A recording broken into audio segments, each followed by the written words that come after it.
Jika kami kasih dua pilihan, pilihan pertama langsung bangun kolam renang besok. Pilihan kedua, survei dulu sebelum memulai pekerjaan. Kira-kira mana yang Anda pilih? Kalau jawabannya yang pertama, tunggu dulu. Karena dalam dunia konstruksi, ada satu aturan sederhana yang selalu kami pegang. Semakin matang perencanaannya, maka semakin kecil kemungkinan muncul masalah di tengah jalan. Dan semua dimulai dari satu tahap yang sering dianggap sepele, yaitu survei lapangan. Padahal, survei bukan sekedar datang ke lokasi, mengukur lahan, lalu pulang. Survei adalah proses mengumpulkan informasi sebanyak mungkin agar proyek bisa direncanakan dengan tepat dan setiap resiko dapat diantisipasi sejak awal. Di video ini, kita akan membahas apa saja yang harus diperhatikan saat survei pembangunan maupun renovasi kolam renang. Dan kenapa tahap ini sangat menentukan hasil akhirnya.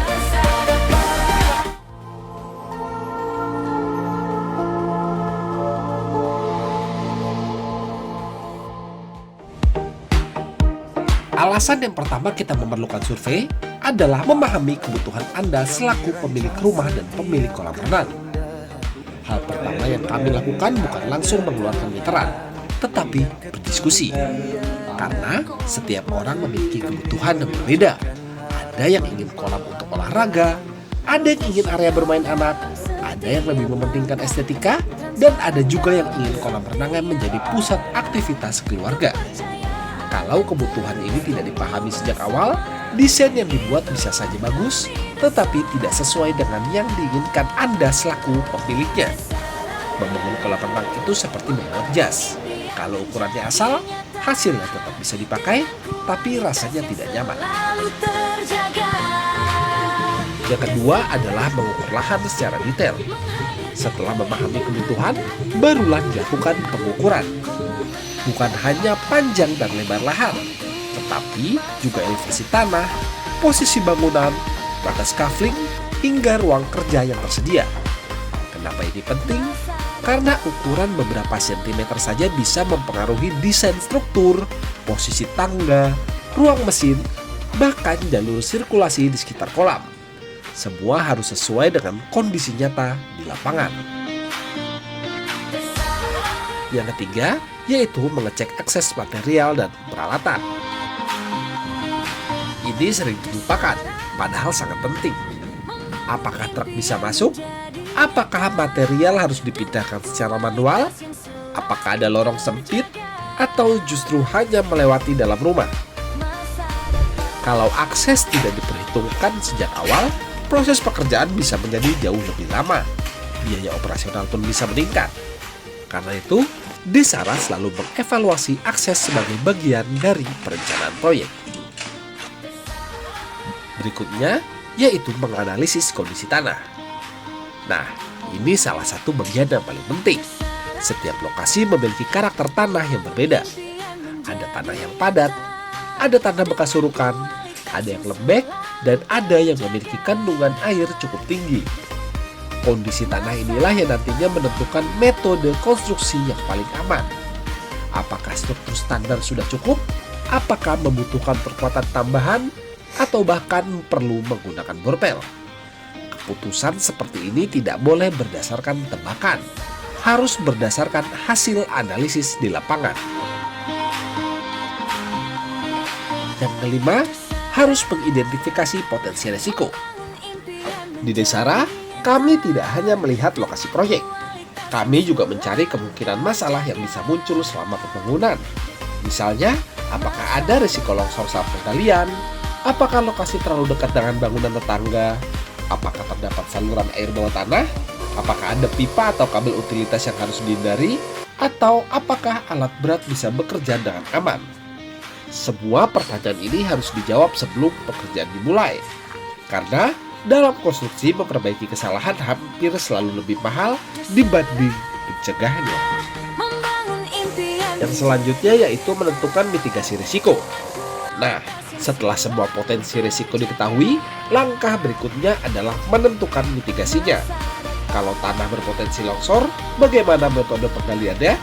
Kalau akses sempit, bagaimana strategi distribusi materialnya, atau kalau kondisi tanah kurang stabil, apakah struktur harus diperkuat? Semua ini harus disusun menjadi rencana kerja sebelum proyek dimulai. Jadi, ketika pekerjaan berjalan, kami sudah tahu apa yang akan harus dilakukan, bukan baru mencari solusi ketika masalahnya muncul. Itulah bedanya Desara. Kami bekerja dengan sistem dibanding bekerja dengan perkiraan. Dan yang terakhir, untuk proses renovasi, pemeriksaannya akan lebih detail. Kalau proyeknya renovasi, tahap surveinya justru lebih kompleks, karena kami harus mengetahui kondisi struktur kolam yang sudah ada.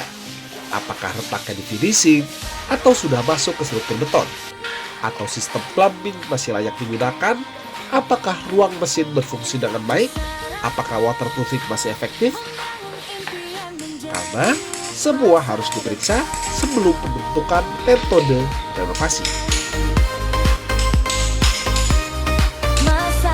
Banyak orang bertanya, memangnya survei seperti itu? Kami jawab iya, karena dari survei inilah lahir desain yang tepat, perhitungan anggaran yang akurat, jadwal pekerjaan yang lebih realistis, dan yang paling penting, mitigasi risiko yang jelas. Survei membantu mengurangi potensi pekerjaan ulang, menghindari biaya tak terduga, serta menjaga kualitas dan keselamatan selama proses pembangunan.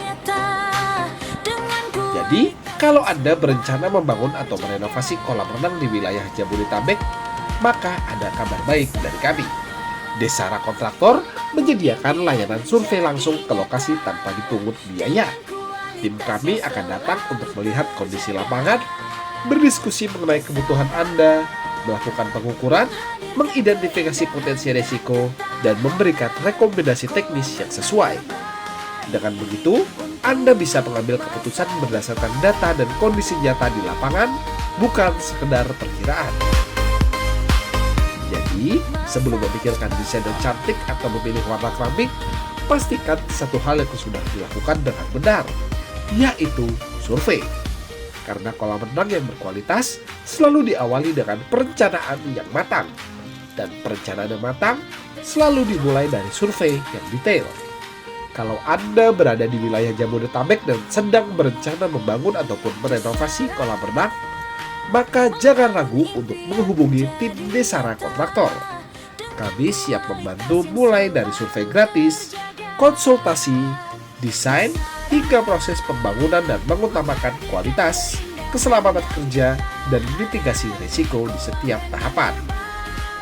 Kalau video ini bermanfaat, jangan lupa klik like, subscribe, dan aktifkan lonceng notifikasi agar tidak ketinggalan tips seputar pembangunan kolam renang selanjutnya dari kami. Sampai jumpa di video kami yang lainnya.